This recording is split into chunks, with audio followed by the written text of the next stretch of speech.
Robin, I wanted to introduce you. I'm so privileged and really honored to have you be my first guest for the Startup Matriarchs series. And I really wanted to intentionally have you start this because you're phenomenal. You are multi-passionate, you've started multiple businesses, and you really capture the values that I wanted to convey through Startup Matriarchs.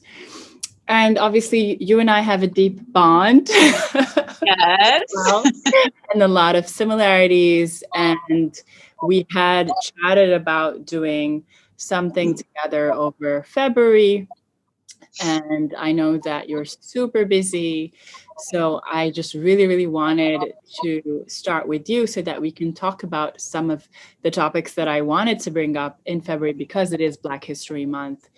Because I don't like to just kind of brush over those topics when we talk about entrepreneurship, because the goal is not to glamorize business, but to talk about the real issues that minority women who start amazing businesses face.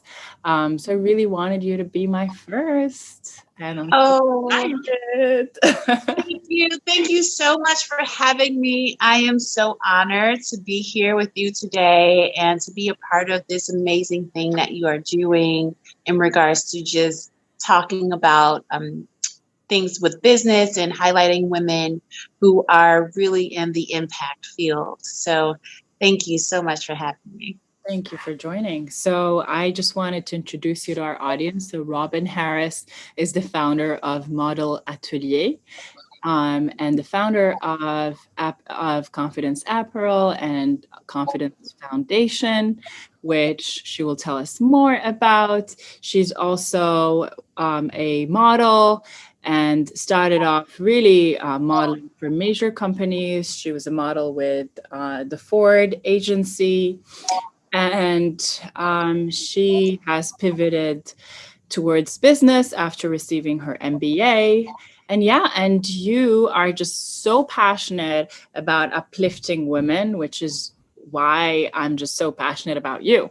So let's jump into our first discussion point. I really just wanted you to tell us a little bit about what got you to this moment. What is it about your life, about your journey that made you take the non-linear path in a sense? Not everyone gets to be an entrepreneur because it's not really, it's a lot. It's a lot of challenges on a daily basis. It's not necessarily something that you study. It doesn't prepare you for a particular kind of, there's nothing that can prepare you for the tasks really at hand when you're an entrepreneur. So what was it about your life, maybe growing up or throughout your schooling years, that made you think, this is it, I'm going to carve my own path? Sure. Oh, that's a good question to start because for me, I modeled and traveled the world for a very long time professionally. And that lifestyle and that career wasn't your typical 9 to 5. Every day was different. Every day you modeled for a different company, or you were in a commercial, or you were, shooting for a campaign or even a catalog. So doing that for a consistent 10 to 12 years, I knew that it would be difficult for me to go to a traditional 9 to 5 if I were to stop the modeling career. So that's one reason as to why I started my own company, because I just could not see me working a 9 to 5 coming from a schedule that wasn't so traditional. Another thing that brought me to where I am was the struggle. It was a struggle between my mental health, as well as from a business perspective, what the lack thereof when you go into the fashion industry or the luxury world. They did not design for tall women. And even with the other brand for Confidence Apparel, I knew that I wanted to use fashion to empower, period. Like that was the main sentence in this huge circle as to why I'm doing what I'm doing. I want to use fashion to empower. So when I created my first company called Model Atelier, that was exclusively fulfilling a need that I seen that was missing from the luxury retail world, which was tall women did not have clothes, well-made clothes to fit them. And that is a challenge, especially if you do work a 9 to 5, or if you are an executive. That's a huge challenge to wear something that doesn't necessarily fit. You have to kind of compromise your style, and therefore you don't feel as confident in going to do whatever it is that you're doing because you're a little bit self-conscious about something. Right, absolutely. And just to tally off that, when NASA was about to send, the first woman into space, and like last minute they realized that they didn't have the proper space suits for these women that had been like spent so much time working on the project from its inception. And it just, it sends you this message that maybe you don't belong in space. So when clothes are so powerful, when your clothes don't fit you well, don't make you feel a certain way, you just start to think, well, maybe I'm not meant to be in the space in which these clothes are sort of appropriate or required. And I relate to that challenge, being like 5'9" myself. And I remember when I was a kid, it was such a struggle for my sister and I to find clothes that looked good. And honestly, that's why I wear a ton of dresses until today, because it's just so much easier to buy dresses than buy pants. Growing up, I rarely actually wore pants. And throughout college, all my friends used to be like, why are you always wearing dresses? Because it's much easier, especially if you're shopping online. And I remember at some point in my college years, I think ASOS started to cater for tall women. And that was like a major disruption to the fashion world. I wanted to ask you, because you said something so powerful, which is I wanted to use fashion to empower women. So my question is then, for someone like you who had been in the fashion world and had been modeling, did you feel that what existed in the fashion world was disempowering for women specifically? And if it was, how disempowering was it for women who looked like you or who had the same background as you? That's a good question. Depending on the client, some of the apparel was disempowering. And I think they wanted to put a spin on it to where it was empowering. You're liberated, do and be who you really are, this version of yourself. When it came to trying on really beautiful apparel for women that look like me, I knew that it was not necessarily made for me, but it was an opportunity for them to show, well, maybe someone who looked like you could possibly wear what it is that you're wearing. So the clothes made me feel empowered, but when I really think about the client or the designer or the brand, it wasn't necessarily for me. Even though I was tall and a model and could fit clothes, it was not necessarily made for me. So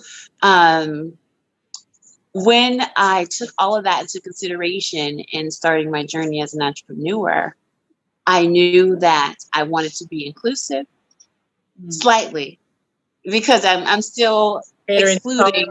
Right. I wanted to be inclusive in such a way to where all shapes and sizes of the vertically blessed is what I call us. The vertically blessed are included, and you are meant to be celebrated, and you are meant to feel confident, and you are meant to not just settle for something that fits, but something that's really stylish. So in my mission behind Model Atelier, it wasn't just to make clothes to fit tall women. It was always to make clothes to celebrate tall women and let them know that they have the option of not settling for something that's just right. It's like there's so much more to this. Like there's so much more to you. You know what I mean? So you don't have to settle for having a title of I'm tall. It's like, no, you're tall and, you're tall and an entrepreneur, or you're tall and an executive. You're tall and a mother, or, it's so much more to us than our height. So we shouldn't have to settle for clothes that just fit, but clothes that celebrate. That's so good, because women are so used to getting kind of shrunk and reduced to one singular element of their identity. And I think that this obviously speaks to your passion for the Confidence Foundation, because by enabling these women to feel good in whatever that they're wearing and to feel good in their, in a sense, multitude, in their different identities. So whether you're a mom and a corporate woman and a creative wearing a bright orange suit, all at the same time, celebrating this complexity of identities and allowing women to kind of feel good in that complexity and to kind of carry themselves with the confidence that is absolutely needed to do anything in life, right?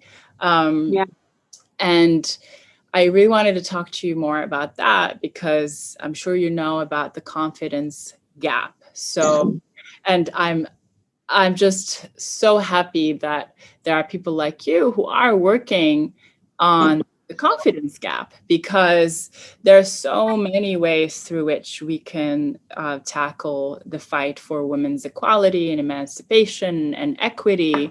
And they're not all by sort of lobbying and sort of through political careers. It's in different aspects, and we all have different roles that we have to map and work towards. And I think that it's so beautiful that you are working towards closing the gender gap through this confidence gap, in a sense. So obviously, the research all says that women are less confident than men, and this plays out in really toxic ways within corporate jobs and in businesses and in education as well. So talk to me a little bit about the Confidence Foundation and Confidence Apparel, and maybe give us some examples of how this business and the foundation have been transforming lives in your experience. Yeah, absolutely. So as Model Atelier was doing well, I still felt that there was something missing. There's something missing, and I still wanted to tap into not just the vertically blessed, but to everyone. So I created this brand called Confidence Apparel. And what that is for all shapes and sizes. Doesn't matter how tall you are, how short you are, how thin you are, how thick you are. It's to celebrate you and to also have you feel empowered when you put on your clothes. So that's why I named it Confidence Apparel, because I literally wanted someone to put on confidence. And with Confidence Apparel, I wanted to give back to the community. I wanted to, create a pillar in underserved communities when it comes to having a place to go when it comes to being a product of your environment. So it was all of these different things that kind of stemmed from apparel. So long story short, Confidence Apparel is athleisure wear, where we create these positive sayings on t-shirts, leggings, denim jackets, things of that sort. But we're actually just selling a message. We're not even really an apparel company. We're more of a message company. And with the proceeds of those sales, we actually send boys and girls to college who cannot afford to go. So we cover books, tuitions, things of that sort. So then that's how the Confidence Foundation formed, because we needed a structure. We knew that we wanted to give, but we also needed a structure in ways to give it. So we formed the Confidence Foundation, which is an established 501c3.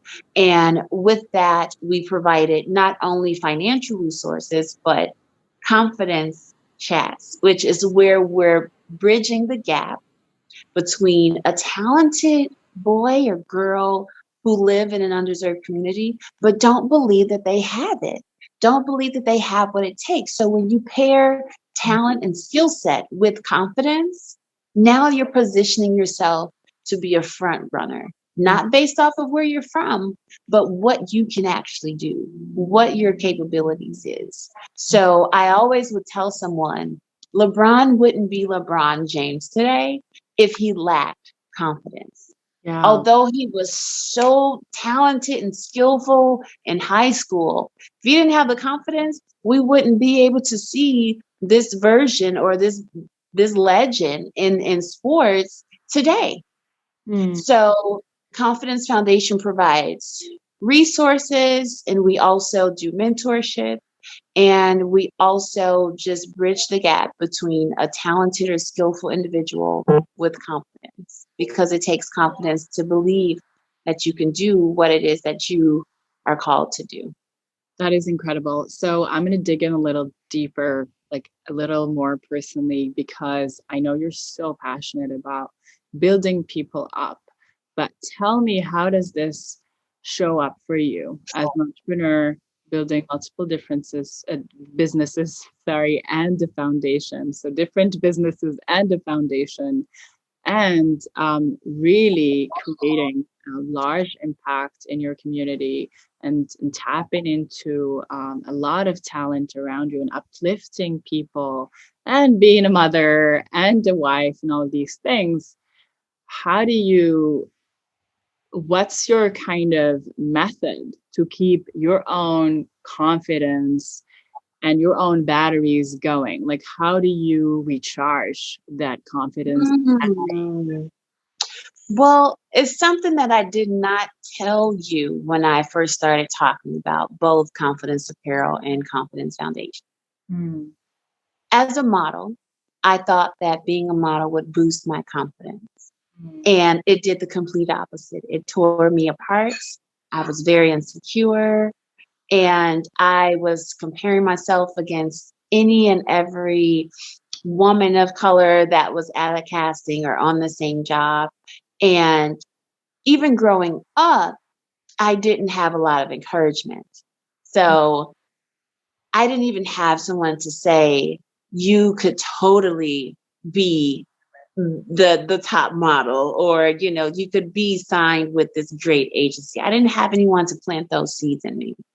So fast forward, the reason behind Confidence Apparel and the foundation was because there was a lack within me and what I experienced. And I felt like I wasn't the only one, or I couldn't have been the only child brought up like this. So confidence was something that we needed to really talk about. How I stay charged, is very spiritual. I pray a lot. I do words of affirmation a lot. I continue to look at the bigger picture in regards to why I'm doing what I'm doing. So long after I'm gone, the Confidence Foundation and Confidence Apparel will continue to be this lasting legacy of confidence within Black and brown boys and girls, period. Because there's so many other things that is designed to do the opposite. So we want to continue to build that legacy and be that ripple effect. But going back to how I stay charged, I use a lot of words of affirmation. I have a strong foundation within my family now, where my daughter, my husband, we empower one another. And that's really been good for me to kind of stay rebooted. And then also to see and hear the testimonies as to what the clothes or the foundation has done for someone. For example, we designed this dress that said "Confidence in My DNA." And we were selling it in person at this women's event. And this lady, she came up to me and she said, I'm going to get this dress, not only because it's cute, but because it's going to remind me that I have confidence in my DNA. And you might not know this about me, but I'm actually struggling with breast cancer. So when I put this on, it's going to remind me that I have confidence in my DNA and not cancer in my DNA. When she told me that, I immediately knew what I'm doing is so much bigger than what it comes across as. Another apparel brand. It's so much bigger than that. It's so much bigger than me. And we put on clothes every day. We got to clothe ourselves every day. We can't go outside undressed. So you might as well put on something that's going to remind you of your power and be confident. And the test, because you mentioned the testimonies and how it affected some people in the past, with the students, to see that they are for them to see someone like me and my husband say, hey, we created this organization to help kids that look like you. And not only that, we also know the struggle of student loan debt, and not having someone to plant a seed of encouragement in us. Right. For them to even see what it is that we're doing, it's encouraging and inspiring, let alone helping them with their education expenses. For them to see a young couple from a community that they grew up in and giving back, is inspiring. So yeah, I hope I answered all of your questions. Absolutely. With that. Models and mentors is just crucial for anyone trying to do anything in life.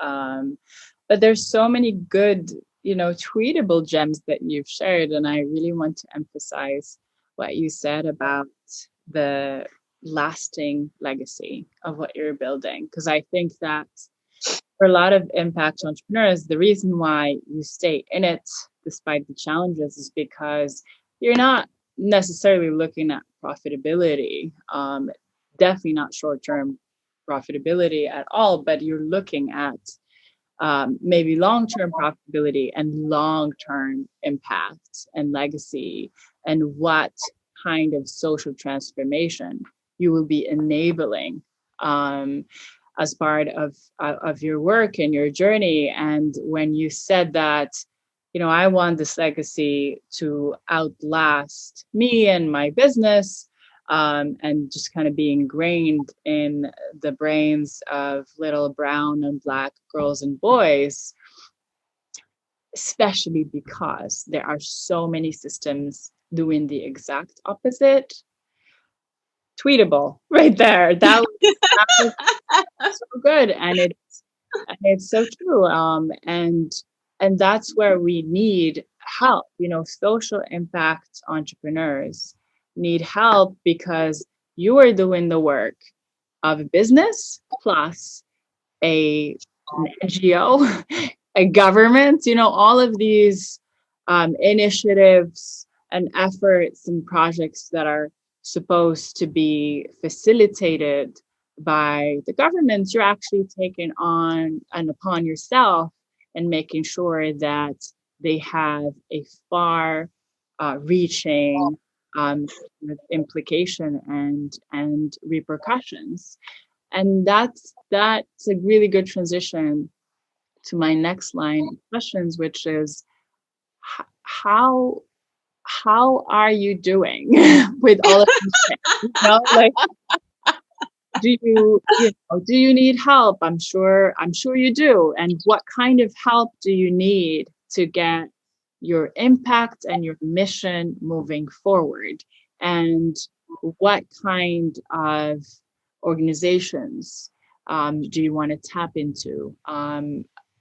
Is there a possibility of collaborating with the government, with certain governmental programs? Where do you see that kind of that progression going? Yeah, sure. So we are in the process of acquiring land to build the Confidence Technology Innovation Center. And we're so excited about that because that is going to be the first pillar. We see these across the world, but we'll start here in Chicago. So that's where we are. The help that we need is exponential because we are seeking not only funding, but the right kind of funding. So when it comes to impact investors, seeking impact investors out.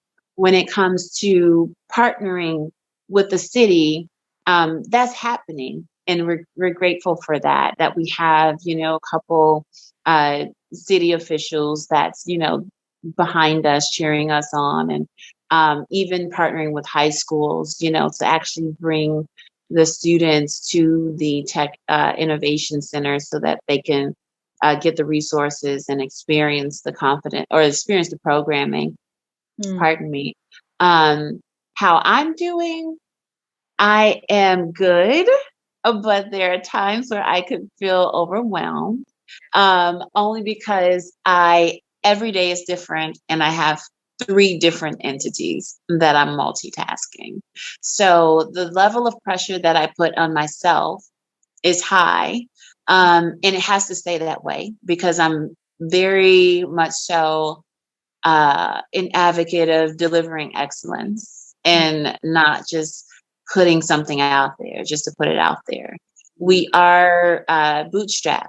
So even though I don't have people breathing down my neck about a return on an investment, I still have to hold myself up to a higher standard as well. What are we doing for the return on investment? Whether that return is community impact or, are we selling enough, getting the message out there to fund, scholarships and things of that sort. So I'm doing good, but at times it could be overwhelming. The help that we need, again, I think now that we have established a few boards and they're very passionate about what it is that we're doing, we just need mentors who want to sign on to help mentor the kids, impact investors, and also a developer. We're actually looking for a developer to help actually bring this innovation center to life. So those are some of the things that we are in need of. And those are big ticket items, but I'm sure there are a ton of people who, could help in certain areas for sure. Looking for like a real estate developer who will bring it to life. Yes. Mm-hmm. Yeah. Good to know. Yeah. Yeah. So we've had the conversation with a few developers. So we'll see what comes about with that. Yeah. Well, I'm rooting for you, and obviously I'll spread the word as well. That's so helpful to know. So you are already partnering with government officials. You're already kind of working towards getting all of these different elements together to help you amplify your mission. So moving a little bit towards the pandemic and how that has impacted your business. I mean, I know that Black women generally in the US are super entrepreneurial because they don't really have the choice, right? Because in many ways they are pushed to either because of racism in the workspace, all kinds of biases, or because they're not giving the proper resources to even enter formal workspaces. And so they have to find ways to survive, and they bootstrap and they build businesses from scratch with very low resources. And in fact, as you know, Black women are the biggest demographic driving startups and small business creation in the US.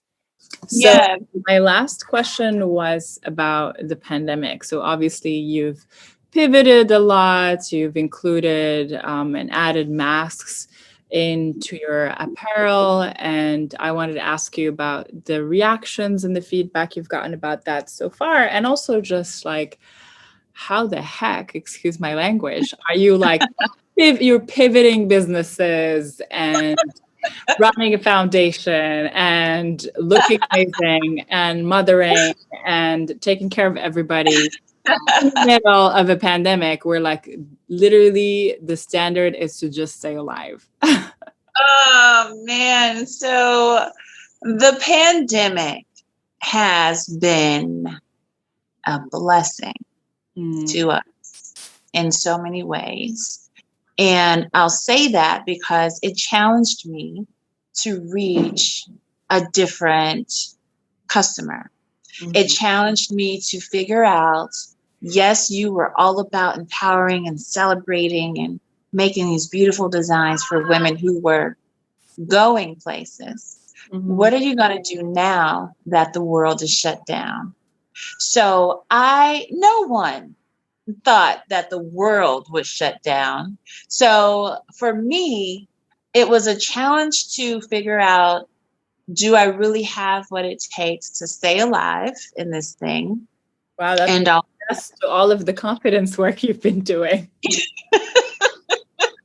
Yes. And the feedback when we created the built-in face mask with our designs, the feedback was amazing. People were loving it. We were getting applause. We were, getting a lot of press behind it. It was really kind of a huge talk throughout the country. And then it allowed us to really figure out how we were going to continue to sell. Because right now, with Model Atelier, at least, with both brands, we were building a community. So the tall market, that's the community. But when we were offered the opportunity to sell these face masks on Amazon, that's an entire different community, huge community. Incredible. Yeah. So the face mask opened the doors for us to reach a broader audience and not just target the vertically blessed, but to target people who are still trying to be fashionable in some way, shape, or form and have added protection. So before the pandemic, we weren't thinking about anything like that. We weren't thinking about selling on Amazon. We weren't thinking about any of that stuff. Right. With Confidence Apparel, it was disheartening because now we had to really hone in on the message of Black men being worthy.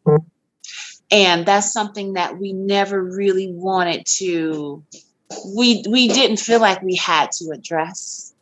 So even though we probably have felt it in the community. Yeah, yes, we our message was more about, inhale confidence, exhale doubt, take on confidence to get through the day. And now we had to talk about worth. So designing and coming up with the Worthy Period t-shirt that went crazy in sales, it was hurtful, but it was also a way of us expressing, this is who we are too.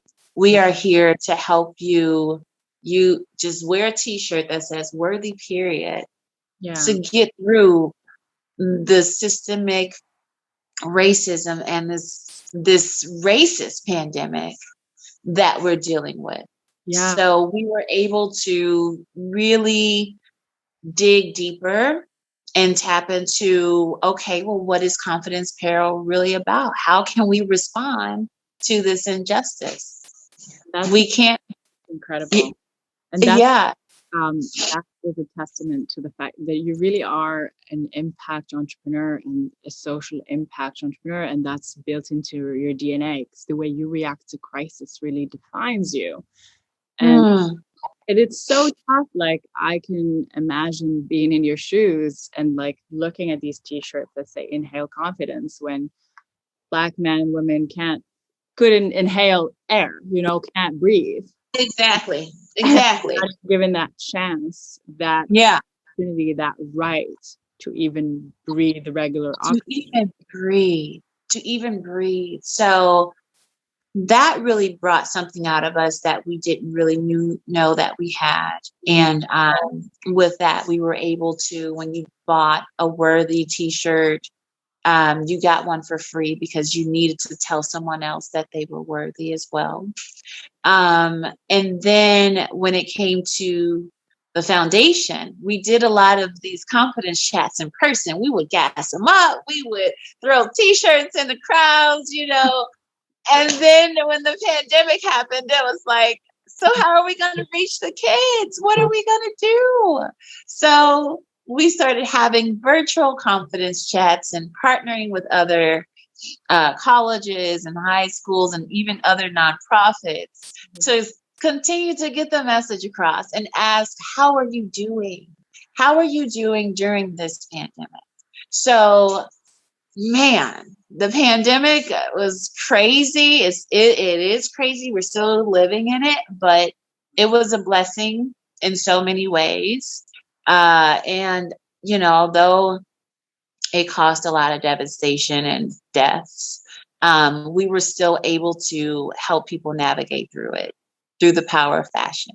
That's amazing. And, it has challenged all of us in many ways, but as you're saying, it challenged you to become better, maybe faster. And that's because you do represent excellence. You are rooted in those instincts, in being the best, in serving the community, in supporting and caring for other people. And usually when you have that DNA, the crisis only amplifies those part of you.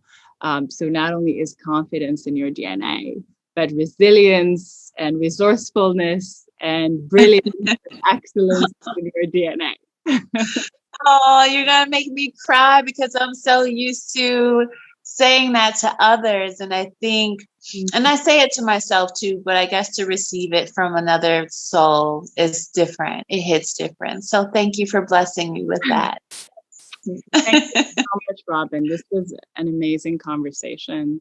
And please keep me updated on all of the confidence talks that you're doing virtually as well. I would love to participate and just listen and listen and help in any way I can.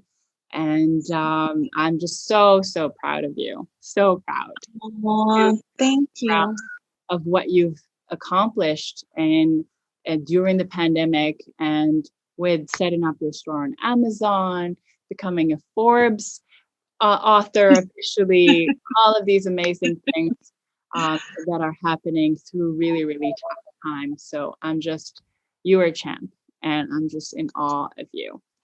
Oh, thank you. God bless you. God bless what you are doing. I am so honored to be on this platform and to share my story. I guess we see a lot of things being posted on Instagram, but I haven't really dug this deep. So the things that we shared was so near and dear to me, and it allowed me to really kind of get it out there. And thank you for that. Thank you for all that you do.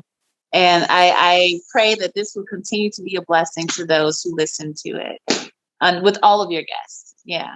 Thank you, dear. I hope so too. Have an amazing, productive rest of your week, and I'll chat with you soon. Take care. All right. Bye. Bye, love.